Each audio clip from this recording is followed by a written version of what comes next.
Hello and welcome back to Jump To It for IrishRacing.com. Now in today's show we're going to be reviewing the weekend's action. There were plenty of highlights, but I want to start with Vincent Finegan from IrishRacing.com talking about Rich Strike, the 80-1 winner of the Kentucky Derby. What a crazy result that was.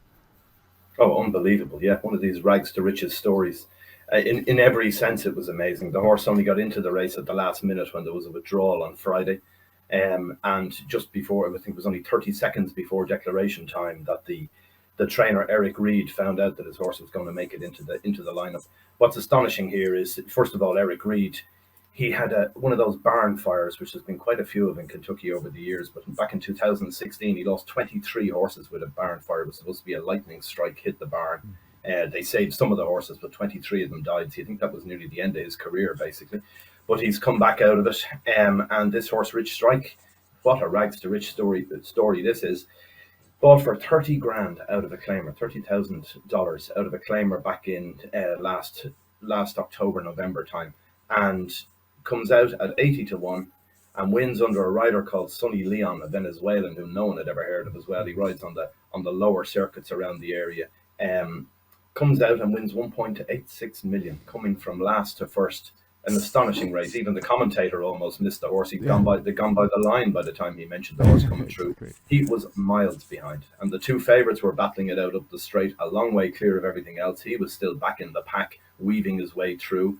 But when he came through, it was astonishing. And then, of course, we had the incident after the race as well. The horse was so hyper after winning his big race, only the second race of his life he'd ever won. The first race was the claimer.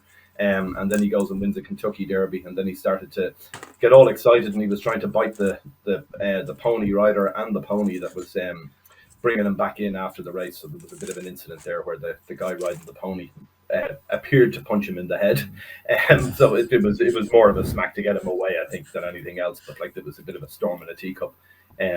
But some performance, unbelievable. I don't know where they you got look back at the overhead shot as well. I think it was on NBC Sports, where you saw, he's just kind of wove his way through the field and just obviously got them on the line. It was all about the favourites beforehand, so Epicenter and Zondon, and then suddenly Rich Strike just comes all the way through. It was an amazing performance. Also looking ahead to the Preakness, of course, the second race in the Triple Crown. He's 5-1. Vincent, for you, is there kind of any possible repeat of that performance, do you think? I don't think so. I think it was a freak. I think it was a freak result in so many ways. They seemed to go way too fast in the first half of the race. There were some people talking about the split timings in the first part of the race. They were running 5 furlong speed over a mile and a quarter. So the race fell apart. It looked like it wasn't going to, because the two favourites, as you say, were up there. They shot clear early in the straight. They looked to have the race between them entering the final furlong, till Rich Strike came out of the clouds to beat them. I'd be shocked if he does that again, but then again, you'd be shocked if you saw the race on Saturday evening. So you never know what's going to happen in racing. That's the whole point, isn't it? That's why we love it. Absolutely. Now that leads us nicely to the Epsom Derby as well. So we had a change of favourite yet again. Luxembourg out of the race. Ed Quigley, you are joining us. I'll say hello to you. Actually, bring you into the show now. But what did you make of the Derby trials over the weekend? Yeah, funny stuff, wasn't it? In terms of all sorts going on. I suppose the first place to start would be Leopardstown on Sunday, and Stone Age was very impressive. I can't think of any other word really for it. In winning the Derby trial, the Derrinstown, I think I still call it, in old money. But fairly bolted up. This was a horse who won his maiden last time on his penultimate start, 3s on, when he absolutely pulverised the field by a bit of change of tactics, bombed off in front, and just ran them ragged. Well, went into this Group 3 assignment, was well back forehand, and it was kind of Groundhog Day. Went off the front, jinked massively to the left at the start, which was noticeable and a slight concern, but nonetheless, got to the head of affairs under Ryan Moore, turned the screw, one by one, they all kind of fell away in behind.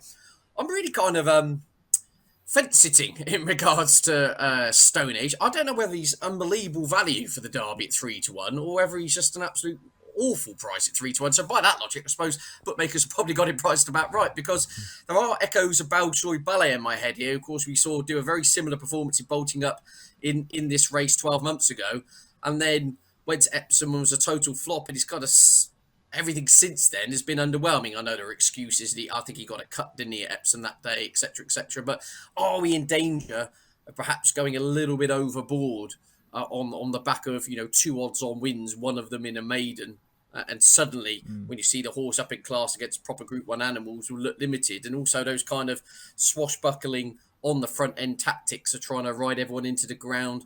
Don't always see those work to best effect, do you, Epsom? So I find it a very muddled picture, in which, as you rightfully point out, Joe, that the kind of Derby picture we were saying off air is become real muddied waters in recent days, with obviously Luxembourg, who was clearly the Ballydor #1 being ruled out. And all in all, there's a lot of head scratching going on. I was actually looking back through previous markets this time, where we were in previous years.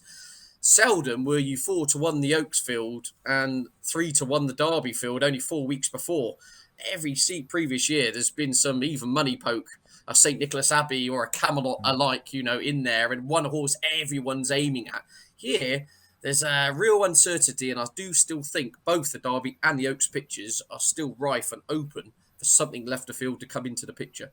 Well, something that could potentially come into the... we actually tipped him up on the Jump to It last week. United Nations for you, Ed.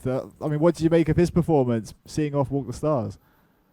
Yeah, see, now, aesthetically, it didn't really grab you, did it, if you compare what he did to Stone Age? But I wonder if there's probably not as much between the two of them as the market would be, anti-post market would be leading you to believe.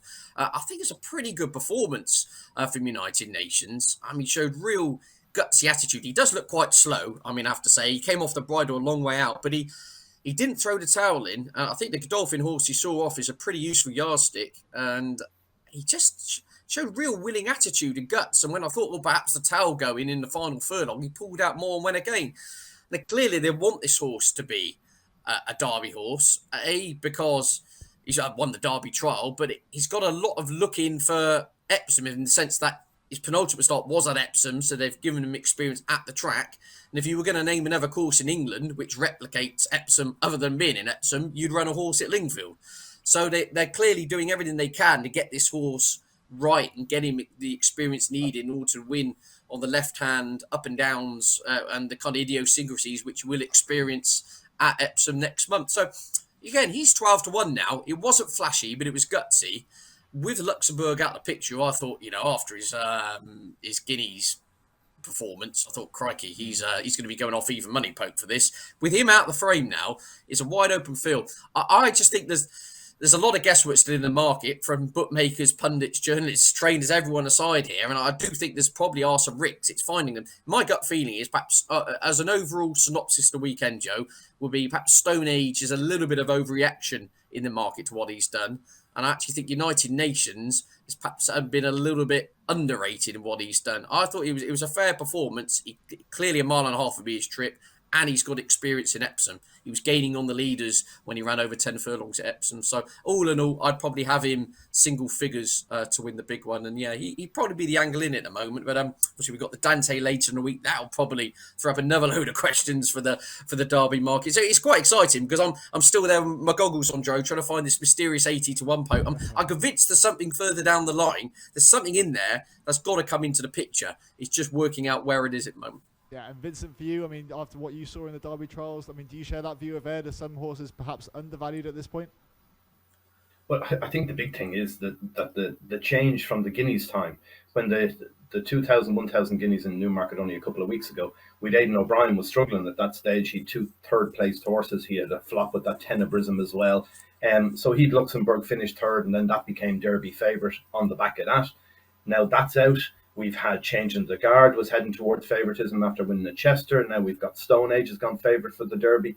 The Oaks picture looks a muddle as well. You've got that Tuesday of Aidan O'Brien's, which was third in the 1,000 Guineas, looking the most likely one at the moment. But there's plenty of others in this all the way through it. There was a horse won at Leopardstown as well called History, and Aidan O'Brien is toying between the Oaks and the Guineas, the Irish Guineas for her. So she'll probably run in the Irish Guineas. If she wins there, perhaps then she goes for the Oaks. So there's still a lot up in the air. The most amazing thing with this is that Aidan O'Brien a couple of weeks ago was having a poor start as such by his own amazing standards. But the last few days, it's been incredible. He's had 21 winners in the last 21 days. And then Ryan Moore is on fire. He's had 11 winners with his last 20 rides. And of those 11 winners, only one of them was odds on, which was Stone Age, which was 10-11. All the others were odds against. Some nice prices in there. Obviously, he rode 8 winners in Chester. He's flying, Aidan's flying. The horses are bombing up the markets. Everywhere you look, there's a new one coming into the picture for either the Derby or the Oaks. So I'd say they've no idea at this stage what they're even going to run. And it looks like Aidan could run 5, 6, 7 in the Derby. He could possibly have quite a few in the Oaks as well. The only flop they've had in the last week or 10 days is this Emily Dickinson, which I was sure would win the Lingfield Oaks trial. I can't believe how poorly she ran. She's the only one that's run poorly for them over the last 10 days or so. So for me, just looking at the outsiders and the value in the market, there's one horse for the Derby that I think maybe slightly overpriced is Iden, which finished fourth in the Guineas, Roger Varian's one. That had won over a mile one prior to going to the Guineas, had won in Newmarket over a mile and a furlong. So obviously it stays. Was coming home pretty well in the Guineas as well. You could see that stepping up at Epsom. Whether it handles the track, of course, is a big question. It's not a huge price. It's 14, 16 to 1 at the moment. But with so much question marks around it, and how many of these Aidan O'Brien ones will run, if they thought they had a real deal, as in Stone Age, or it had been Luxembourg, or whatever it might have been, maybe they would have only run 1 or 2. But at this stage, I'd say they're going to throw as many pieces at this as they can and hope that some of it sticks, is the idea. Now, Vincent, you did bring up Emily Dickinson. I want to get your view on this a little bit more in depth, because it was your big fancy from last week's show. So just take us through, why did she underperform so much in your view, or what went wrong? I don't know. I thought at the halfway mark, I thought nothing had gone wrong at that stage. I thought she was sitting in a prime position. Everything was going fine. She was coming a little bit on and off the bridle, but I wouldn't mind that because she needs a trip, as we saw when she ran in Leopardstown when she finished 5th in a maiden. And then when she won her maiden in Naas the last day, she was again going nowhere in the Naas race over a mile and a quarter up to the furlong pole. And then she just literally picked up and ran to the line, gets up on the line, and it looked like all she wanted was further. I was sure the trip in Lingfield would suit her. I thought everything was going fine. The track should have been fine. There's no particular problem for her there. But she just flattened out. She found nothing in the last furlong and a half and just literally ran on at the same pace, never picked up at all. I don't know why, because the stable's in unbelievable form. It's just one of those things. And she was back from 15 to 8 into odds on. I don't know. Everyone else seemed to think the same thing I did. And we're all there scratching our heads afterwards, wondering what happened. One other thing from the weekend that we talked about last weekend was that Victoria Cup in Ascot, a big sprint handicap. What was very interesting there, you had 27 runners in the end in the race, but the first 3 home were out of stalls, 26, 27, 28. The 3 highest stall numbers finished first, second and third, including River Nymph, which finished third, which was last year's winner, which also came out of a high stall last year.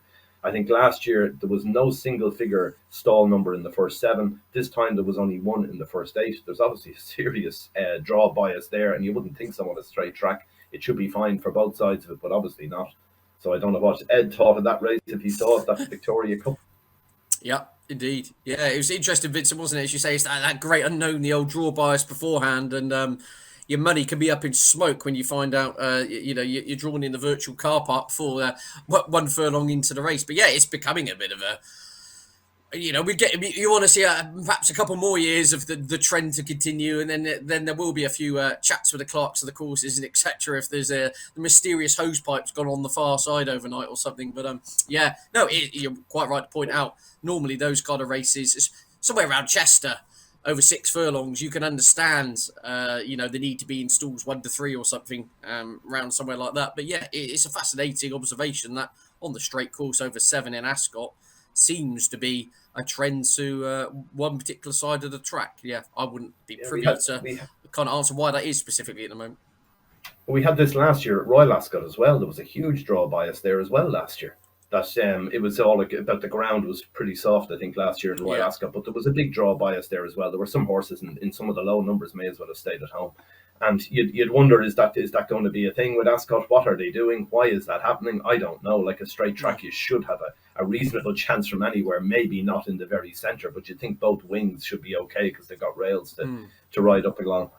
Very, very, very unusual for me to see that in that Victoria Cup. And I know that there was a case going back a few years ago, bookmakers used to build that into their forecasts and tricasts, that there was a draw bias in it in certain tracks, so they'd pay less on them rather than what you should have got for your tricast. And I'm sure it was the same. I just happened to see, I think the total one paid $5,000 or something for the tricast in that Victoria Cup. But there must have been people who were sticking those high numbers in, coupling them all together.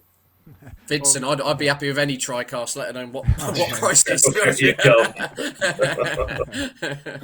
But Ed, I want to just get your little input as well on the Oaks betting. We just touched on it briefly there, but obviously Tuesday the favourite. But you've got something in a bit of a long shot that you tipped up a while ago, right? Yeah, I'm still with Concert Hall here for the Ballydoyle team. Again, look at her pedigree. This is on last year's show. Those enough with long grey enough memories. Her dam was. She's just got so much stamina in her pedigree. She was a little bit underwhelming over 7 furlongs and a mile last year. She reappeared in the Salsabil Stakes, a listed contest up to 10 furlongs. She just looked better the further she went. Got there on the line. She's just all stamina. As I said, her dam was who won the Oaks a decade ago. So if it's anything like her mother, she's going to absolutely relish coming to Epsom for the undulations. And Aidan O'Brien has said she will run in the Oaks, whether she has one more run or not beforehand. That and Aring tempted just to let her go straight there now. And again, in a market with plenty of muddied waters, I think your favourite is the John Gosden filly who won a novice stakes for £5,000 at Sandown, and you've got Tuesday who was beaten in the Guineas, vying for favouritism. And I think Concert Hall she's all 12 furlongs in her pedigree. She's only going to get better. We saw this with Snowfall last year, didn't we? Who was a very underwhelming 2-year-old, it had to be said.